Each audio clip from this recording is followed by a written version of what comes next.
Ancient times news में आप सबका स्वागत है। अधिक जानकारी के लिए इस वीडियो को देखें और लाइक करें। लेटेस्ट अपडेट्स के लिए इस चैनल को सब्सक्राइब करें। तो धर्मगुरु अगर मस्जिद में या किसी मरकज़ में बयान करते हैं कि हाँ बहुत अच्छी कंपनी है, 16 साल से 17 साल से काम कर रही है, तो लोगों का रुझान उधर नहीं बनेगा क्या? रहा सवाल इस्लाम में जो है धर्मगुरु का कॉन्सेप्ट ही नहीं है।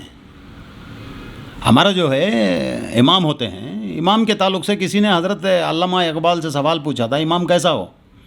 उनके जवाब में मैं आपको जवाब बता सकता हूँ इमाम का, जो उन्होंने कहा था। वो पूछते हैं इमामत की हकीकत मुझसे, खुदा उनको मेरी तरह साहिब असरार करे, है वही तेरा इमाम बरहक जो तुझे हाजिर और मौजूद पर बेदार करे। और हाजिर और मौजूद पर बेदार ना करने की वजह से आज मुसलमानों की ये हालत हो गई। एंशिएंट टाइम में एक बार फिर स्वागत है आप लोगों का। मैं आपका दोस्त मोहम्मद अनस अय्यूब। आज हम आपको मिलाते हैं एक ऐसी शख्सियत से जो किसी नाम के मोहताज नहीं है, और वो कोई पॉलिटिशियन नहीं है, कोई फिल्म इंडस्ट्री से ताल्लुक़ नहीं रखते, मगर हम उनको एक्टिविस्ट कहें या समाज सुधारक कहें तो गलत नहीं होगा। चलिए, बहुत बहुत स्वागत है एजे खान साहब का हमारे चैनल में। जी सर, चलिए डिबेट की शुरुआत करते हैं। तो पहले हम आपके संगठन को लेते हैं। इसमें जो आपका डीएमएस है, ये किस तरह काम कर रहा है? थोड़ा इसकी तफसील लोगों तक पहुंचनी चाहिए। इसको अगर एक अल्फाज में मुझे कहना है तो बाबा साहब अम्बेडकर का एक स्टेटमेंट है, the community which is powerless. इसका मतलब यह है कि हुकूमत में जिन लोगों को अधिकार से दूर रखा गया है, इक़्तिदार से दूर रखा गया है, दे आर अनटचेबल्स। बाबा साहब अम्बेडकर कहते हैं इसको। The community which is powerless it belongs to untouchables. ऐसे हिसाब से अगर आज हम लोग देखें तो इस समाज में एससी, एसटी, ओबीसी और यहाँ की रिलीजियस माइनॉरिटीज़ जो तकरीबन 85% ऑफ द कंट्री, सब के सब जो है अधिकार से वंचित हैं। इन लोगों को इकट्ठा करने की एक नीयत से बाबा साहब अम्बेडकर की एक बताई हुई मार्गदर्शन के हिसाब से हम लोगों ने जो है दलित माइनॉरिटी सेना बनाई। तकरीबन इस साल उसको 20 साल होते आ रहे हैं। तो 20 साल में हम लोगों ने जो है एंटायर कर्नाटक स्टेट में जितने भी ये शोषित समाज के लोग थे, इन लोगों को इकट्ठा करने का काम करते हुए चली आ रही है। और आगे आने वाले दिनों में जब ये समाज पूरा इकट्ठा हो जाएगा तो आने वाले दिनों में हम लोग जो है पॉलिटिकली भी एमर्ज हो सकते हैं। इसके लिए बाबा साहब अम्बेडकर का बताया हुआ एक तरीका है। किसी भी समाज को जो है सबसे पहले एक संगठन की शक्ति में बनना है, उसको अवेयरनेस होना है, तब जाकर जो है वो स्ट्रगल करना है। आज संगठन की शक्ति बड़ी मजबूत हो गई है, लोगों में अवेयरनेस आ गया है। तो इन सब को मद्देनज़र रखते हुए आने वाले दिनों में हम लोग जो हैं सोचेंगे, जो लाइक माइंडेड लोग हैं इन लोगों को इकट्ठा लेकर साथ मिलकर जो है अधिकार वंचित लोगों को इकट्ठा करके आने वाले दिनों में हम लोग पॉलिटिकली भी आगे काम करने का सोच रहे हैं। कर्नाटका में आपकी बहुत बड़ी टीम है, आपने कर्नाटका के लिए काफ़ी काम भी किया है, वो भी लोग जानते हैं। मगर हम बात करते हैं बेंगलोर की। आने वाले मौजूदा हालातों में आप बेंगलोर को कैसे देखते हैं? जैसे कि आप ड्रग्स को ले ली जाए कि हर बच्चे की पहुंच तक बहुत आसान है ड्रग्स। क्राइम बढ़ रहा है, लॉ एंड ऑर्डर कहीं जगह पे बिल्कुल फेल दिखता है, करप्शन बहुत ज़्यादा बढ़ रहा है, और अभी स्मार्ट सिटी प्रोजेक्ट को लेने तो काम ऐसा चल रहा है कि ना होना इससे बेहतर है, कहीं कोई सुनवाई नहीं है। तो आप बेंगलोर का फ्यूचर कैसे देखते हैं? इसकी एक बहुत बड़ी मेन पॉइंट मैं आपको बताता हूँ। सोसाइटी में आज हर मसले को लेकर जो है उछाला जाता कहाँ से है, ये बड़े अफसोस के साथ कहना पड़ता है। मुल्क की डेमोक्रेटिक जो स्ट्रक्चर है उसमें से एक जो है वो मीडिया का है। लेकिन आज हमारे दरमियान जो मीडिया काम कर रही है, मैं ये बहुजन लोगों की सिद्धांत पर जो चल रहे हैं उस मीडिया को छोड़कर मैं बता रहा हूँ आपको, वहाँ पर जो है अनवांटेड इश्यूज़ को 24/7 दिखाया जाता है। किसी बंदे को उसको हीरो बनाना हो या फिर उसको विलन बनाना हो, ये काम जो है मीडिया करती है। और उसको फॉलो अप में जो है एडमिनिस्ट्रेशन और शासक वर्ग जो होते हैं ये सब मिलकर काम कर रहे हैं। सबसे बड़ी चीज़ जो है आज हम लोगों ने देखा, काफ़ी सारी जगह में पुलिस ऑफिशियल्स हैं जो बड़े दिल से काम करते हैं। जिस जगह पर ये ड्रग एडिक्ट की चीज़ें होती हैं, ऐसी जगहों को रोकथाम करने के लिए काफ़ी सारे पुलिस ऑफिशियल्स हम लोगों के साथ मिलकर काम किए हुए हैं। मैं बारी बारी नाम गिनाऊंगा तो बहुत वक्त लग जाएगा। तो यहाँ क्या है, हर फर्द है मिल्लत के मुक़द्दर का सितारा। तो हर किसी की जिम्मेदारी बनती है। वो सिर्फ बेंगलुरु के लोग इसको लेते हुए देखिए, आप चेक कर लीजिए, हर एक के ख़ानदान में किसी ना किसी को ऐसी एक आदत हो गई होगी और उसका दर्द जो है उसी के घर वाले समझते हैं। ऐसे बहुत सारे लोग मिलकर काम कर रहे हैं। हमारा एक बहुत बड़ा मंशा है, वो क्या, काफ़ी सारी जगहों में जो है बेंगलुरु डेवलपमेंट अथॉरिटी के नाम से गवर्नमेंट ने जो है काफ़ी सारी प्रॉपर्टीज़ पकड़ी हुई है। अगर डेवलपमेंट करना ही है तो यहाँ के लोगों का डेवलपमेंट भी जो है बीडीए के ज़िम्मे आता है। तो ऐसे हिसाब से मुझे मुकम्मल कर लेने दीजिए। तो काफ़ी सारी जो जगह वो एक्विजिशन की हुई है, वहाँ पर एक ऐसा ड्रग एडिक्ट सेंटर बनाना चाहिए जिसमें जो है अदर दैन रिलीजियस मसले को छोड़कर सोशली एतबार से लोगों को अवेयर किया जाए और हर इंसान को एक जिम्मेदारी दी जाए।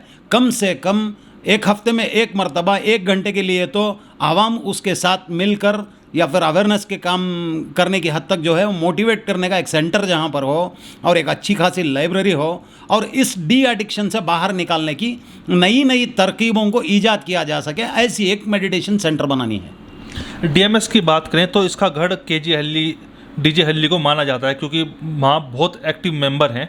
मगर आपके एरिया में लॉ एंड ऑर्डर की अगर बात करें तो हमें तो कोई ख़ास दिखता नहीं है, तो इस पर आप क्या कहना चाहेंगे?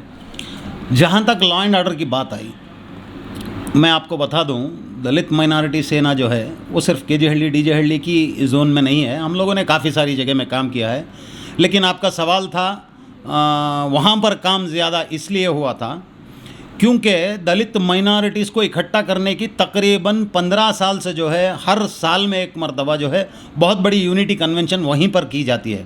वजह उसकी यह है वो माइनॉरिटीज़ एंड दलित्स की डोमिनेटेड एरिया है और इन दिनों में हमने देखा कि काफ़ी सारी सियासी अपनी रोटियों को सेकने के लिए इसी कम्युनिटी को जो है नुकसान पहुंचाया गया।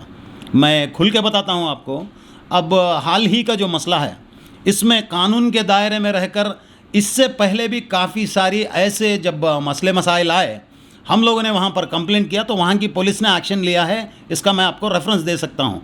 एग्जाम्पल चाहिए तो सुवर्णा न्यूज़ चैनल का जो एंकर था अजीत हनुमक्कनवर, इसी के ऊपर यहीं केजी हल्ली में कंप्लेंट हुई थी जिसका कंप्लेनेंट मैं था।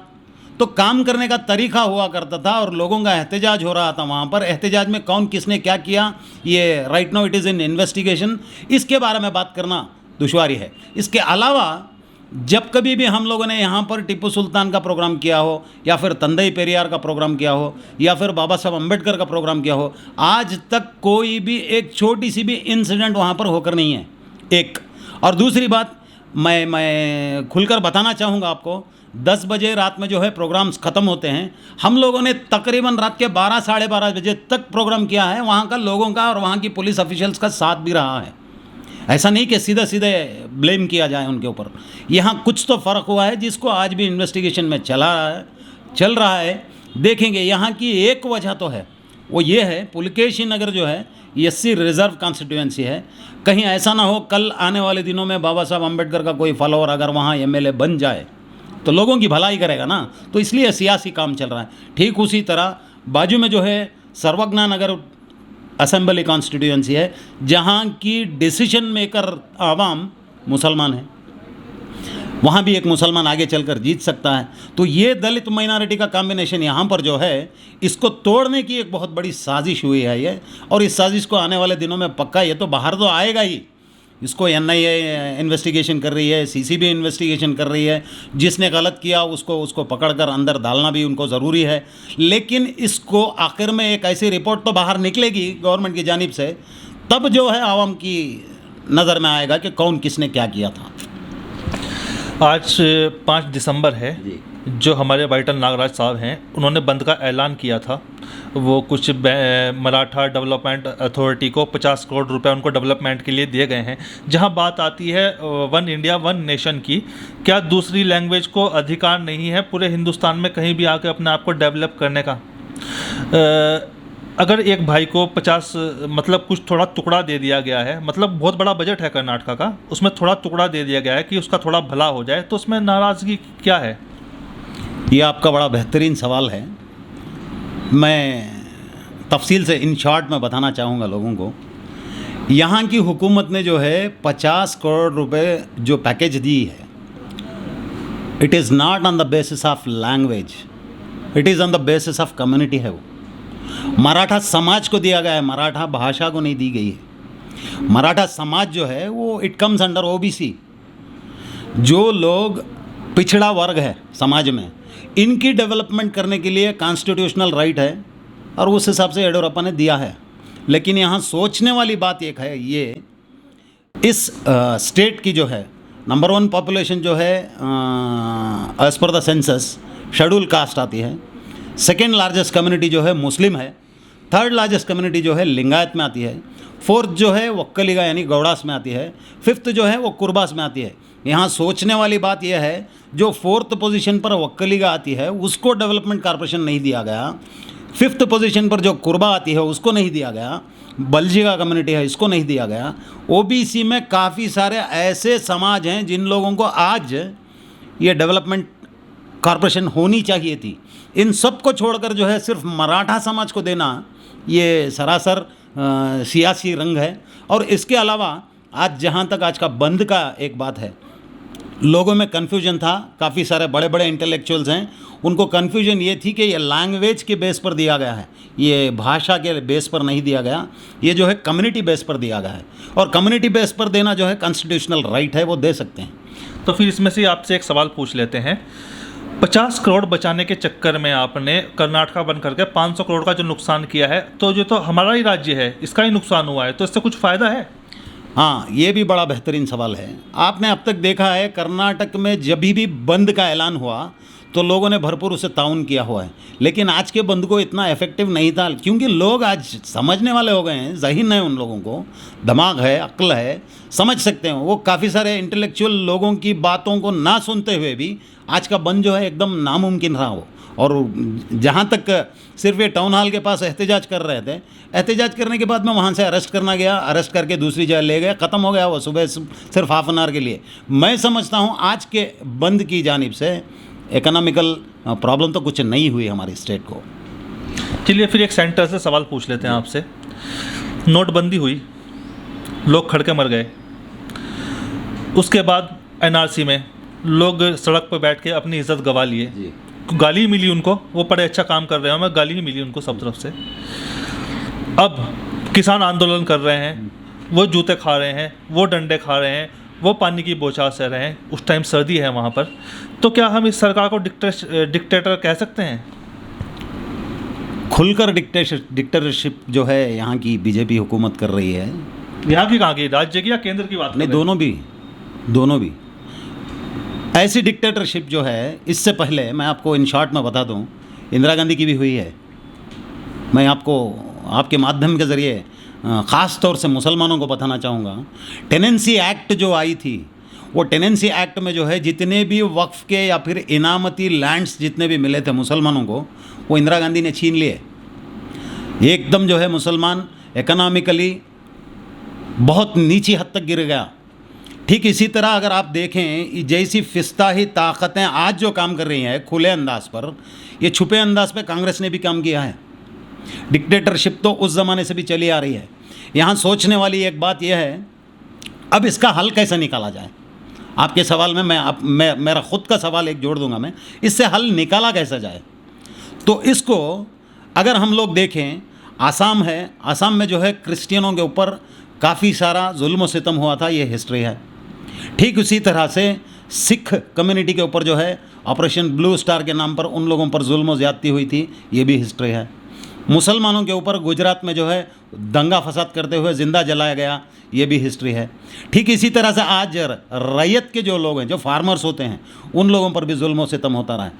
तो मतलब यहाँ क्या है, जितने भी ये लोग पावर से, अधिकार से दूर रखे गए हैं, इनको इकट्ठा करेंगे तो हुकूमत को सबक सिखाया जा सकता है। वो कॉन्स्टिट्यूशनल दायरे में रहकर, अलग अलग लड़ोगे तो अलग अलग पिटाई होगी, साथ में मिलकर अगर आवाज़ उठाओगे तो सोशल जस्टिस होना ज़रूरी है। क्योंकि बाबा साहब अम्बेडकर की एक आखिरी वक्त में एक बहुत बड़ी सोच थी, जिसको उन्होंने जो है अपने पर्सनल सेक्रेटरी को बताया था, आज ही मेरे दीवार पर लिख देना, मेरे घर की दीवार पर लिख देना, आने वाले दिनों में इस मुल्क का शोषित समाज जो होगा वो इस मुल्क को हुकूमत करेगा।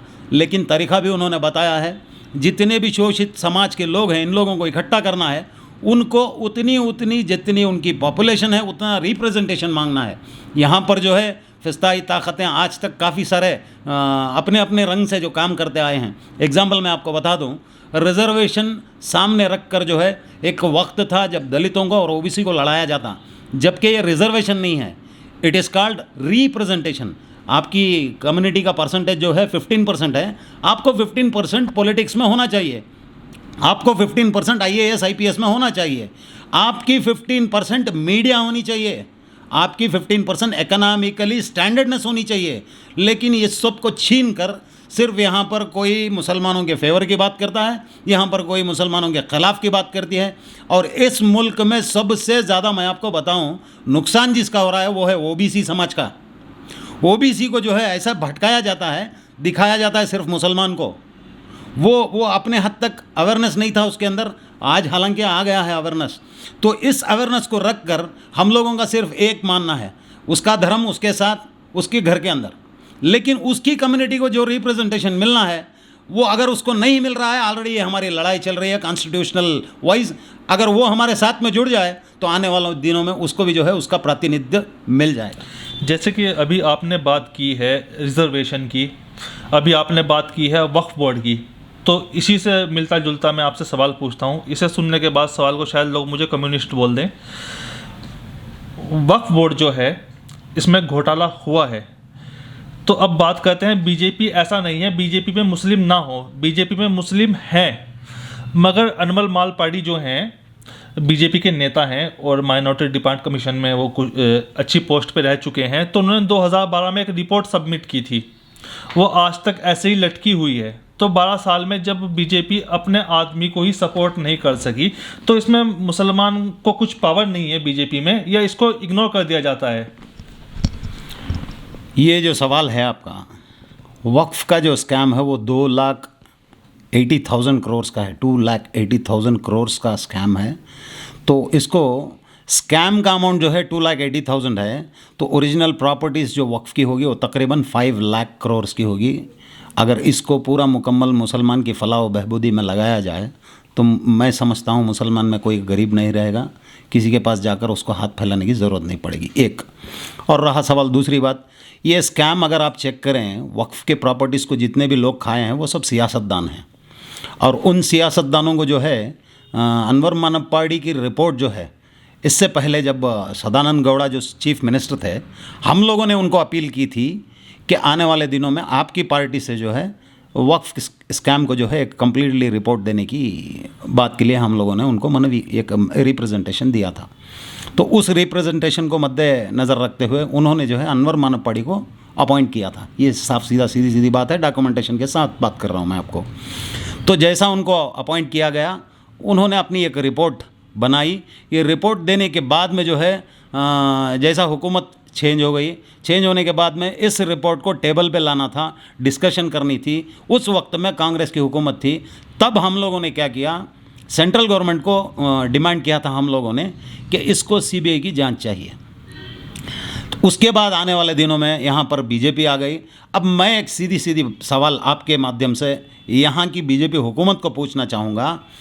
यहाँ बात सिर्फ मुसलमान की रिप्रेजेंटेशन की नहीं आती, स्कैम है, कोई भी अगर स्कैम करता है तो उसको हुकूमत की ज़रूरत है कि उसको CBI इंक्वायरी करवाए या फिर दूसरा कुछ भी हो, जो कोई भी गलत किया हो उसके ऊपर जो है सज़ा होनी चाहिए। आज कर्नाटक गवर्नमेंट जो है इस स्कैम की पूरी रिपोर्ट रखते हुए भी सेंट्रल गवर्नमेंट में इन्हीं की पार्टी होने के बावजूद ये CBI इंक्वायरी नहीं करवा रहे हैं, जबकि इन्हीं की पार्टी के काफ़ी सारे मुस्लिम्स ने जो है पिछले एक हफ़्ता पहले जो है CBI की डिमांड की थी। फिर भी ये लोग इसको नहीं पूछने की एक वजह है, मतलब इसको इम्प्लीमेंटेशन में नहीं लाने की एक वजह है। वो वजह ये है, आवाम जो है, ख़ास तौर से मुसलमान आवाम जो है, इसको डिमांड नहीं कर रही है। और हम लोगों ने देखा है अक्सर जब कभी भी आपसे दबाव होता है उस वक्त में हुकूमत को मानना ही पड़ता है।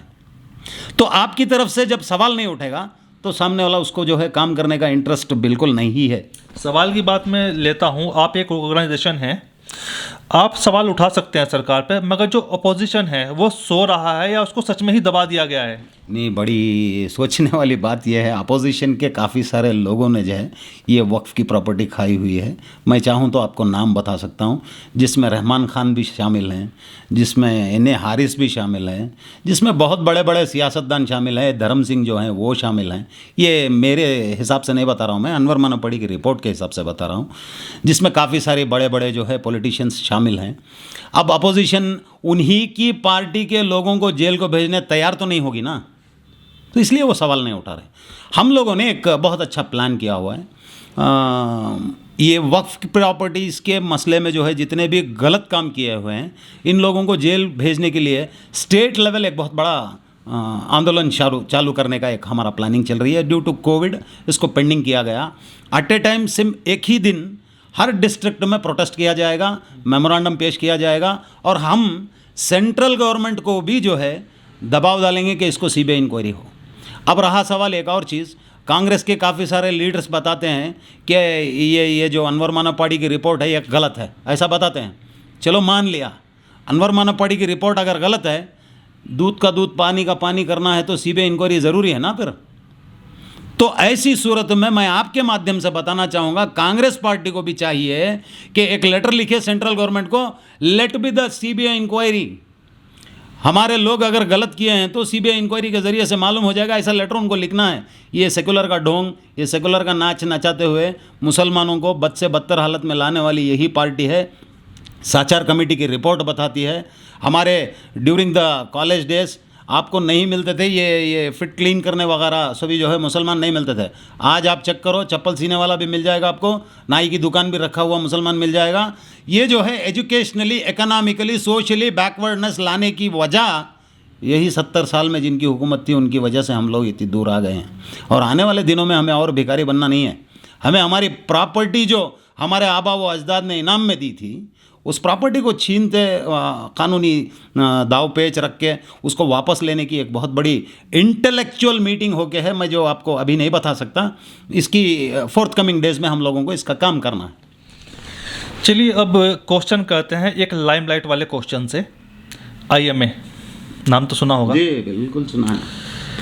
आईएमए केस एक इतना बड़ा घोटाला था जो कि धर्म को सामने रख के एक ज़रिया बना के ये स्कैम हुआ है, जिसमें ज़्यादा क्वेश्चन तो नहीं पूछूंगा मैं आपसे, इतना पूछ सकता हूँ कि कुछ धर्म गुरु जो इसकी मार्केटिंग में शामिल हैं, तो ये उन्होंने सही किया है या गलत किया है?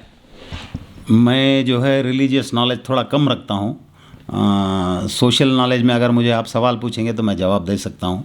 रिलीजियस एतबार से उन्होंने क्या बेस पर ये फतवा दिया वो सिर्फ उनको मालूम है और उनके रब को मालूम है। अगर इसका आप मुझे कुछ पूछें तो मैं आपको बता सकता हूँ, उन्होंने क्यों दिया ये मैं बता नहीं सकता। मैं क्या कर सकता हूँ अगर ऐसा सवाल मुझे उस वक्त में आता तो मैं बोलूँगा साफ सीधा, अगर मुझे पैसे कहीं लगाने हैं, वहाँ पर मेरी मेहनत नहीं लग रही है, तो क्लियर कट ये जो है इंटरेस्ट हुआ। आप डीएमएस के प्रेसिडेंट हैं, अगर आप बोलोगे कल वहाँ मीटिंग है तो सबको आना पड़ेगा ना। तो धर्म गुरु अगर मस्जिद में या किसी मरकज़ में बयान करते हैं कि हाँ बहुत अच्छी कंपनी है, 16 साल से 17 साल से काम कर रही है, तो लोगों का रुझान उधर नहीं बनेगा क्या? रहा सवाल, इस्लाम में जो है धर्म गुरु का कॉन्सेप्ट ही नहीं है। हमारा जो है इमाम होते हैं, इमाम के ताल्लुक़ से किसी ने हज़रत अल्लामा इकबाल से सवाल पूछा था, इमाम कैसा हो? उनके जवाब में मैं आपको जवाब बता सकता हूँ। इमाम का जो उन्होंने कहा था, वो पूछते हैं इमामत की हकीकत मुझसे, खुदा उनको मेरी तरह साहिब असरार करे, है वही तेरा इमाम बरहक जो तुझे हाजिर और मौजूद पर बेदार करे। और हाजिर और मौजूद पर बेदार ना करने की वजह से आज मुसलमानों की ये हालत हो गई थी। चलो आने वाले दिनों में काफ़ी सारे जो है उलमा आज सोशल इश्यूज़ को रखकर बात कर रहे हैं। एनआरसी के टाइम में इन लोगों की जो मेहनत लगी है हम लोगों ने देखी है, और अल्हम्दुलिल्लाह नेगेटिव कभी भी इंसान सोचना नहीं चाहिए। हो गई गलती, उसको जो है आईएमए के जो पैसे हैं उसको वापस लिया जाएगा, क्योंकि वो तफ्तीश चल रही है सीबीआई में, और काफ़ी सारे बड़े बड़े लोग भी उसमें जो है इन्वॉल्व थे, ऐसा सीबीआई इंक्वायरी है। उनका पैसा जो है रिकवर करने के लिए ऑनलाइन एप्लीकेशंस देने को हुकूमत बोल रही है। उम्मीद रखेंगे। इसका एक और मैं रास्ता आपको बता सकता हूँ, वो ये है, हमारे पास एक एग्जांपल है, वेस्ट बंगाल में कोई एक ऐसी ही कंपनी एक धोखा दी हुई थी। तो उसको वहाँ की हुकूमत ने जो है माइनॉरिटी फंड्स में देने की एक बात चालू की थी। शारदा घोटाले की बात कर रहे हैं, मगर उसमें एसेट नहीं थे ना। तो क्या बोल रहा हूँ मैं, माइनॉरिटी डेवलपमेंट में से पैसा दिया जाए ऐसा बात हो रही थी, नहीं हुआ वो। एक्चुअल उसको कॉन्स्टिट्यूशनल बेस में वैसा नहीं कर सकते। यहाँ कम से कम वक्फ प्रॉपर्टीज़ की जो इनकम मिलती है, उस इनकम को रख कर यही उलमा, यही सियासतदान, इन सब मिलकर जो है जिसने जितना पैसा डिपॉजिट किया हुआ है, कम से कम उसका आधा पैसा मिले, ऐसा कोई स्कीम निकाल सकते हैं। ओनली इंटेलेक्चुअल्स बैठकर, यानी कि इंटेलेक्चुअल्स यानी कि उलमा, सियासतदान और यहाँ तक कि मीडिया के लोग भी, चंद रिटायर्ड IAS IPS ऑफिसर्स हैं जिनको सामने रखकर हकीकत में जो मुफलिस हैं, जिन्होंने पैसा डिपॉजिट किया, जिनको नुकसान हुआ, जिनके बहन बेटियों की शादियां थी या फिर हॉस्पिटलाइज थे, ऐसे लोगों के पैसे उनको वापस देने के लिए हमारी ही जो प्रॉपर्टी का पैसा है, यानी कि वक्फ प्रॉपर्टीज़ का, तो ऐसे पैसों में से जो है उन लोगों को दे सकते हैं। अगर प्रोविज़न नहीं है तो प्रोविज़न बनाने का हुकूमत भी इख्तियार रखती है। कोर्ट का कहना है जो वक्फ की प्रॉपर्टी होती है वो क़यामत तक वक्फ की ही रहेगी, उसे कोई भी नहीं बेच सकता, इतना अधिकार किसी को भी नहीं है। वो तो इसमें कैसे दे सकती है सरकार? मैं आपको बात कर रहा हूँ वक्फ प्रॉपर्टीज़ में से देने का नहीं, मैं आपको बात कर रहा हूँ उसकी इनकम में से देने की बात कर रहा हूँ। जी बिल्कुल। आप एक छोटा सा चेक करें, यहाँ पर जो शादाब मंजिल है, यानी कि टैनरी रोड का जो ईदगाह है, वहाँ की सालाना इनकम जो है 1.5 करोड़ रुपए है।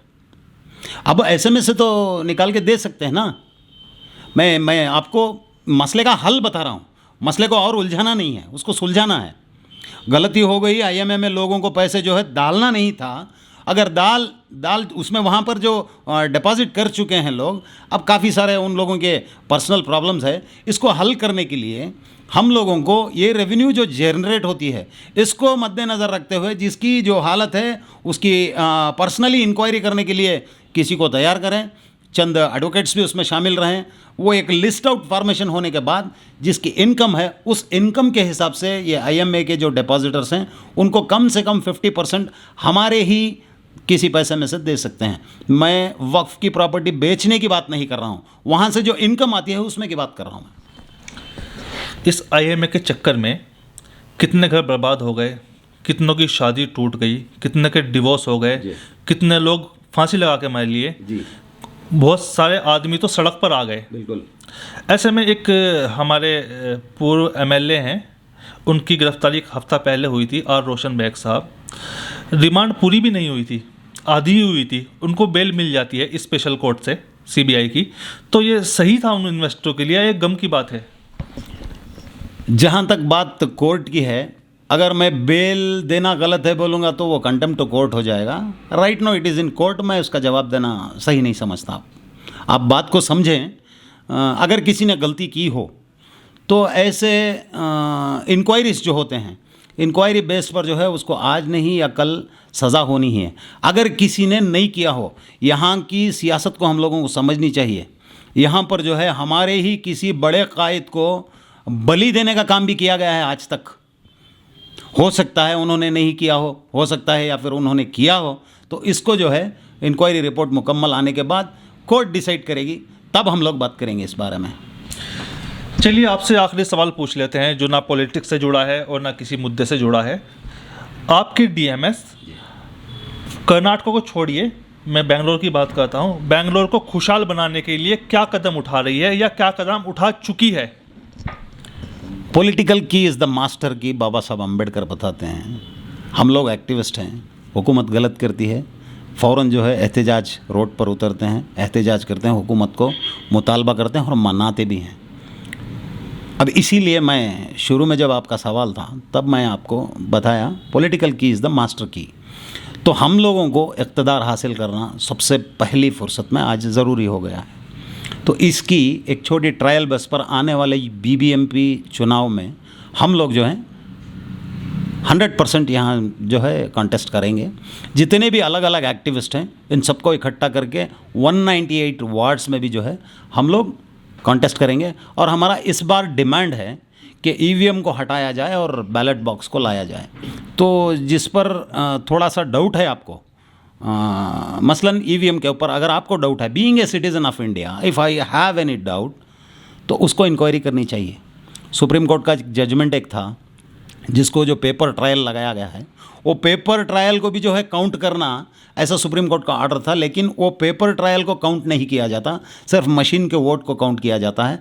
अगर इस बार ईवीएम को लागू करना ही है तो वो पेपर्स जो होते हैं, जो स्लिप जो आती है, जो पेपर ट्रायल, उसको भी काउंट करना, ये हमारा डिमांड है इस बार। तो ऐसी सूरत में जो है लोगों को हकीकत में जिसको चुनना है उसको चुनकर भेजेंगे, और काउंसिल जब हम लोग जाएंगे काउंसिल में तब समझ में आएगा बाबा साहब अम्बेडकर के चाहने वाले जब काउंसिल के अंदर जाएंगे तो क्या कर सकते हैं सोशल जस्टिस के नाते, सोशल जस्टिस को लेने के लिए। तो ऐसी एक छोटी कोशिश है। आवाम से गुजारिश भी है कि जहाँ कहीं भी एक्टिविस्ट कोई कंटेस्ट करें, आप ऐसे लोगों को साथ दें। हमारा मुस्तकबिल हम ही को बनाना है, हमारा मुस्तकबिल हम ही को बनाना है, कोई दूसरा नहीं बनाएगा। बाबा साहब अम्बेडकर को किसी ने पूछा था बीबीसी का एक इंटरव्यू में, आपने आपके लोगों को क्या दिया?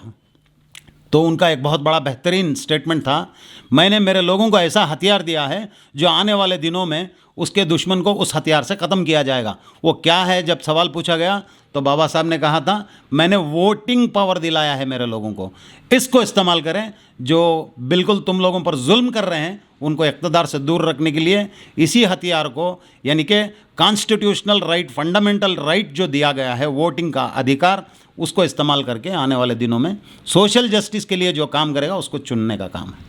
मेरा, जब आप बता रहे थे बाबा साहब के बारे में, मेरा एक क्वेश्चन और निकल के आया। वीडियो ज़्यादा लंबा हो जाएगा तो थोड़ा तफसील से बताइएगा। आदमी जब वो वोट करता है तो हमेशा धोखा ही खाता है, आज तक का इतिहास है, उसने हमेशा धोखा ही खाया है। तो आदमी जो वोट करता है पार्टी को देख के करता है। में आपने एरिया में जो उम्मीदवार खड़ा है या खड़ा है, उसकी काबिलियत को देख के कौन उसका विकास सही कर सकता है, कौन सही आदमी है, तो आदमी का माइंड यहाँ नहीं जा सकता क्या?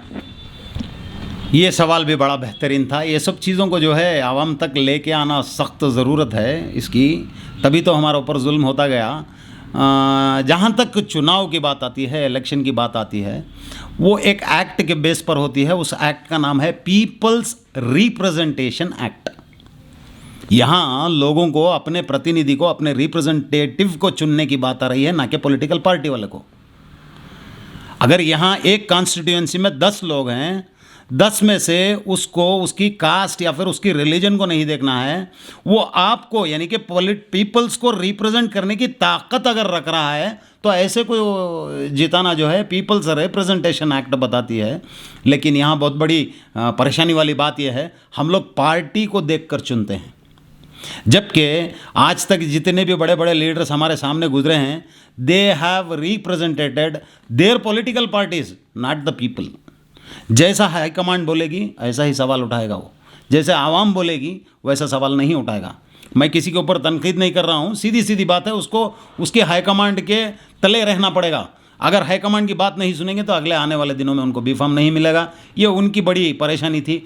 ऐसे में हम लोग क्या कर सकते हैं, जो ऑलरेडी जीत कर खड़ा हुआ है, वो चाहे SC ST या फिर मुस्लिम या फिर क्रिश्चियन का कोई भी हो, उससे हम लोगों को बात करनी है। आप सवाल उठाओ, आपके पीछे आवाम खड़ी है, रोड पे ठहर रही है, हम लोग रोड पे एहतजाज करेंगे, आप विधानसभा में आवाज़ उठाओ, तब वो बंदा भी आवाज़ उठाएगा ना, हाईकमांड को भी अपोजिट में डाल लेगा ना। तो ऐसे हिसाब से काम करना था। ये बड़े ग्राउंड लेवल पे काम करने वाला नहीं था समाज में, इसलिए ये सब कम होता गया। आज सोसाइटी में काफ़ी सारे लोग हैं जो ग्राउंड बेस पे काम कर रहे हैं, ग्रास रूट लेवल में काम कर रहे हैं। देखें आने वाले दिनों में। ये जो क्वेश्चन था ये बहुत ही इम्पोर्टेंट क्वेश्चन था, और आदमियों को इस क्वेश्चन को बहुत सीरियस लेना पड़ेगा, क्योंकि आपके बच्चों का फ्यूचर का सवाल है और आपका भी फ्यूचर का सवाल है। तो अब टाइम आ गया है विदा लेने का। इसी के साथ हम समाप्त करते हैं। मैं आपका दोस्त मोहम्मद अनस अय्यूब, रब्बानी के साथ।